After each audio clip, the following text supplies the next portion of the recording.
story, but so I'm on a walk, and I'm asking God, like, how do I know whether I have, like, actually I'm built up and I have, because I'm not just interested in, like, how do I deal with fear when it comes. I want to prevent it.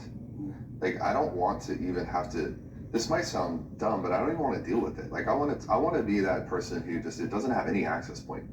And God said, fear happens anytime you come out of agreement with what I say about you, and you come into agreement with what you say about yourself.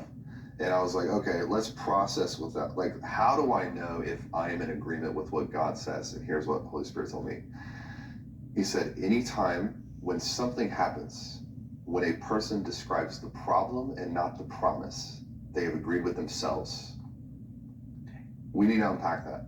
Bro, it's so good. We got to unpack that, because it is not enough to just believe what God says about himself. That's easy. Like, there's no real power in that. When you agree with what God says about himself, that's worship, you know. But when you agree with what God says about you, that's authority. Yeah. This is the difference between worship begets authority, but people don't make the connection. They get half of it. They don't get the other half. To get authority over fear, you have to believe what God says about you, even when you would disagree with it. Right, especially intellectually. when you disagree with it, because it forces faith to come into the equation. Yes.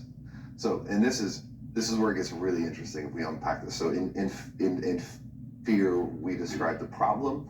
In faith, we describe the promise. These are two different things. So this leads you to understand that if you want to be a person of high faith, you're going to have to become comfortable with people thinking you're delusional. Yes. Because faith is delusion. You'll start to be set apart from the world and look odd to the world. Yeah.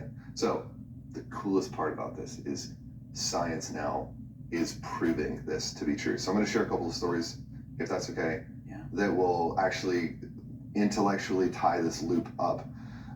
There was a Hebrew University, a neuroscientist, his last name was Shlomo. He divided Israeli soldiers into different categories. One category, so all of them were going to run 40 kilometers. He was going to run 40 kilometers, and he's testing their stress hormone response in their blood. He's trying to tap into what causes stress. One group, he would have them run 20 kilometers and then tell them they have another 60 left to go. Another group, he would say, I'm going to run you 60, but only run them 40. Another group, he would give them mile markers. A different one, he didn't give them any depth perception, no mile markers. And what he found at the end of the march, the stress hormone level in the blood of the soldiers had nothing to do with how much physical exertion they put in. It had everything to do with their expected distance, the light at the end of the tunnel.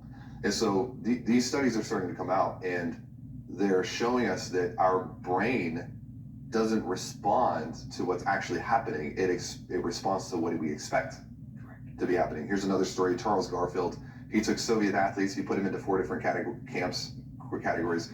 The first category, he had them practice 100% of the time. The second category, he had them practice 75% of the time and visualize winning 25% of the time.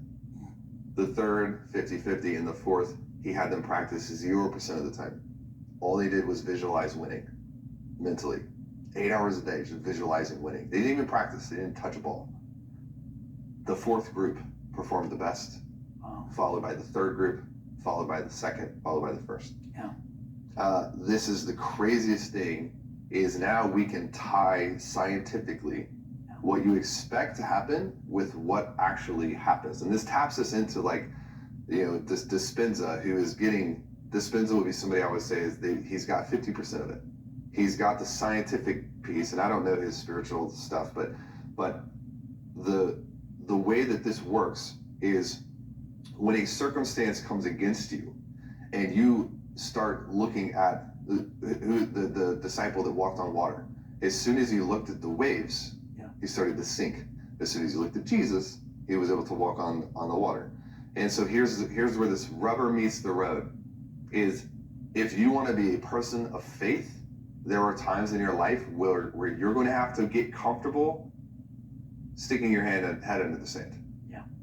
Because anytime you begin describing the problem, you have come out of agreement with what God has promised you, and you become into alignment with the problem, and you will get what you expect. So faith is this holding of the pose. You are hanging on to something that makes 0 sense because God said it, while refusing to respond or react to the thing that you are afraid of.